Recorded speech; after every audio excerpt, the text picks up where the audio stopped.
আসসালামু আলাইকুম দর্শক, আপনারা দেখতে পাচ্ছেন ঝালকাঠি জেলার রাজাপুর উপজেলার পাকাপুল বাজার একটি মর্মান্তিক গাড়ি অ্যাক্সিডেন্ট হয় এবং সেখানে দুইজন স্থানেই মৃত্যুবরণ করে। তো এখানে হানিফ গাড়ি আপনারা দেখতে পাচ্ছেন যে হানিফ গাড়ি আর হচ্ছে এই যে একটি পিকআপের সাথে হানিফ গাড়ির ধাক্কা লাগে এবং অনেক ক্ষয়ক্ষতি হয়।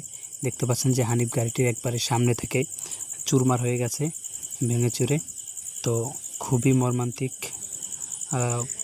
অবস্থা। দুইজন কিন্তু একবারে জায়গায় মৃত্যুবরণ করে। ফায়ার সার্ভিস ইউনিট কাজ করতেছে, পুলিশ আছে, সবাই কাজ করতেছে। তো এটা হচ্ছে পাকাপুল বাজার রাজাপুর উপজেলার।